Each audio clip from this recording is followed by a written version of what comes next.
নমস্কার, আমার চ্যানেলে তোমাদের সবাইকে স্বাগত জানাই। সামনেই আসছে 22শে শ্রাবণ, আর মাত্র কয়েকটা দিন। আমাদের প্রাণের ঠাকুর, আমাদের প্রাণের কবির মহাপ্রয়াণের দিন। মহাপুরুষদের মৃত্যু হয় না, ওনার সৃষ্টির মাধ্যমে উনি আছেন আমাদের অন্তরে, থাকবেন চিরতরে। রবীন্দ্রনাথের জীবনে শেষ কটা বছর তিনি যে যন্ত্রণার মধ্যে কাটিয়েছেন সেই সম্পর্কে আজ একটু আলোচনা করব। 1941 সালের 7ই আগস্ট বাংলা ক্যালেন্ডারে দিনটা ছিল 1348 সনের 22শে শ্রাবণ। ফুলে ফুলে সজ্জিত কবিগুরু তখন চিরঘুমে শায়িত। জোড়াসাঁকোয় তিল ধারণের জায়গা নেই, বাইরেও অপেক্ষমান লক্ষ লক্ষ মানুষ। সকলেই কবিগুরুকে শেষবারের জন্য কাঁধে নিতে চান। জোড়াসাঁকোর যে ঘরে কবিগুরু ছিলেন সেখান থেকে তাকে যখন বের করার উদ্যোগ হয়, এগিয়ে আসে সারি সারি কাঁধ। কেউ বিশ্ব চরাচরে রহস্যভেদকারী মহান কবির শবদেহকে নিচে নামাতে দিতে রাজি নন। জোড়াসাঁকোর ঠাকুরবাড়ির বাইরে ফুলে ফুলে সজ্জিত শকট তৈরি ছিল। কবিগুরুর শবদেহকে সেখানে তোলা হলো।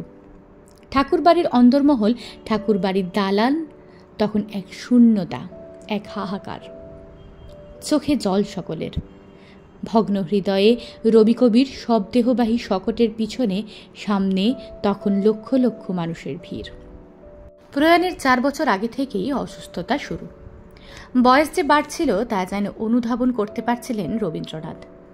অসুস্থতার বহর বেড়েই চলেছিল, তবু থামছে না কবির লেখনী। আরও আরও নতুন সৃষ্টির জন্য মেতে উঠেছেন তিনি। এমনই সময় 1937 সালে কিডনির সমস্যাটা গুরুতর আকার ধারণ করে। কালিম্পং থেকে ফিরলেন অসুস্থ কবি। সালটা 1940। কালিম্পংয়ে তখন পুত্রবধূ প্রতিমা দেবী।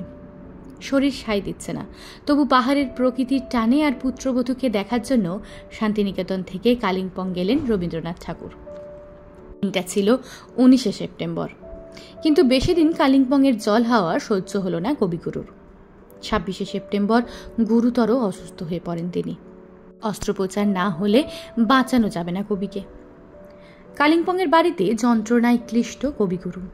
ব্যথা যেন আর সহ্য হচ্ছে না। দার্জিলিং থেকে এলেন সিভিল সার্জন। কবিগুরুর শারীরিক পরীক্ষা করে মত দিলেন অবিলম্বে অস্ত্রোপচারের। এমনটা না হলে যে কবিগুরুর প্রাণ সংশয় হতে পারে তাও বলে দিলেন সেই সিভিল সার্জন। কিন্তু প্রতিমা দেবী ও মৈত্রেয়ী দেবী কেউই অস্ত্রোপচারের পক্ষে ছিলেন না। একটু সুস্থ হতেই কলকাতায় ফিরিয়ে আনা হলো কবিগুরুকে। সুস্থ শরীর নিয়ে পাহাড়ে গিয়েছিলেন, ফিরলেন অসুস্থ হয়ে। যখন কবিকে আনা হলো তখন সকলেরই মুখ ভার, কারণ কবির চোখ মুখ যেন বলে দিচ্ছিল তার শরীরের ভেতর কিছু উথাল পাথাল চলছে। কলকাতায় নয়, কবি তখন ফিরতে চাইছেন শান্তিনিকেতনে। সময় যে ফুরিয়ে আসছে তা বোধহয় বুঝতে পেরেছিলেন তিনি।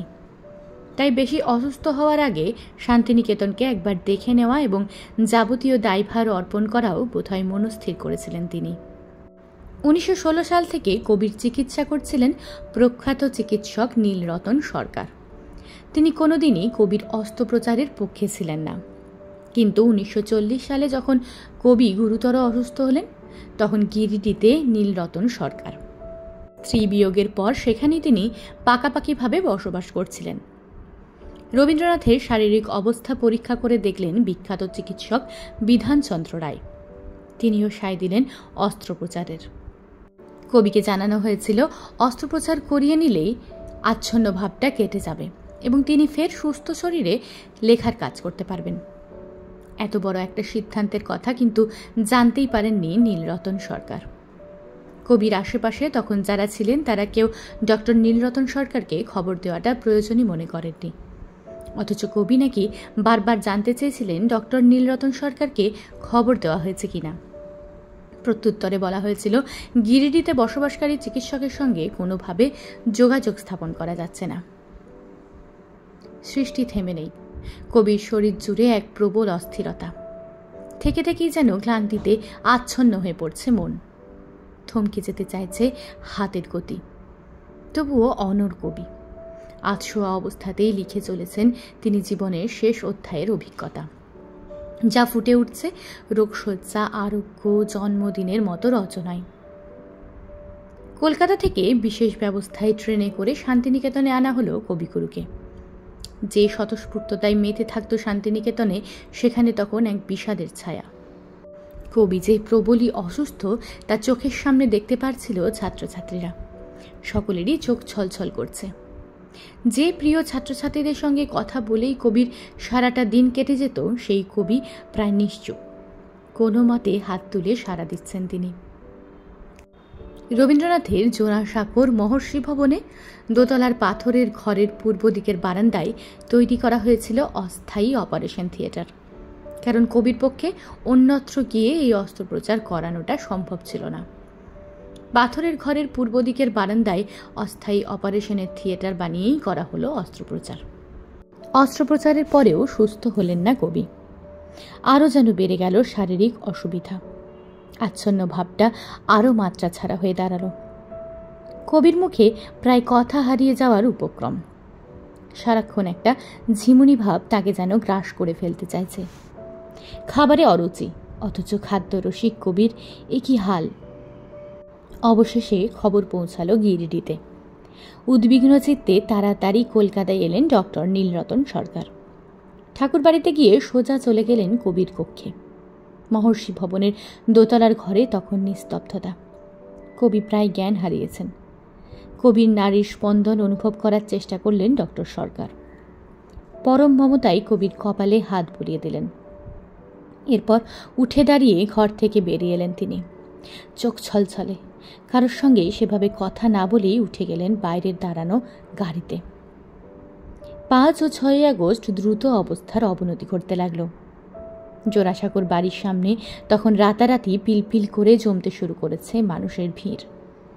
কলকাতা সহ রাজ্যের বিভিন্ন প্রান্ত, এমনকি দেশের বিভিন্ন স্থান থেকে ছুটে আসছে মানুষের দল। আকাশবাণীতে সমানে কবির শারীরিক অবস্থা নিয়ে আপডেট দেওয়া হচ্ছে। ঠাকুরবাড়ির পরিস্থিতি নিয়ে খবর রাখছেন মহাত্মা গান্ধী, জওহরলাল নেহরুরাও। বাংলার ইংরেজ সরকারও পরিস্থিতির উপরে নজর রেখে যাচ্ছিলেন তখন। 5 ও 6 আগস্ট কবিগুরুর অবস্থার আরও অবনতি হল। 22 শ্রাবণ 1348 সকাল 9টায় কবিকে অক্সিজেন দেওয়া হলো। শেষবারের মতো তাকে দেখে গেলেন চিকিৎসক বিধান রায়, ললিত বন্দ্যোপাধ্যায়। কবির কানের কাছে চলছে অবিরাম মন্ত্রোচ্চারণ, তার জীবনের বীজ মন্ত্র, শান্তম শিবম অদ্বৈতম। কবির অক্সিজেনের নল একটু পরে খুলে দেওয়া হলো। ধীরে ধীরে কমে আসছিল কবির পায়ের উষ্ণতা। 12টা 10 মিনিটে পুরোপুরি থেমে গেল হৃদস্পন্দন। ঠাকুর বাড়িতে তখন ভেঙে পড়েছে মানুষের ভিড়। ঘনিষ্ঠজন থেকে শুরু করে পরিবারের সদস্য, পারিবারিক বন্ধুরা ভিড় করেছেন মহর্ষি ভবনে, যার দোতলার একটি ঘরে শায়িত বিশ্বকবির নিথর শরীর। প্রকৃতির কোলে শান্তিনিকেতনেই নিজের নশ্বর দেহটাকে বিলীন করতে চেয়েছিলেন কবি, কিন্তু সেই স্বাদ আর পূরণ হয়নি। কলকাতায় নিমতলা মহাশ্মশানে কবির শরীর বিলীন হল পঞ্চভূতে। বাইরে তখন উদ্বেল মানুষের ভিড়। চোখের সামনে তারা দেখলেন এক মহাপ্রয়াণের শেষ যাত্রা।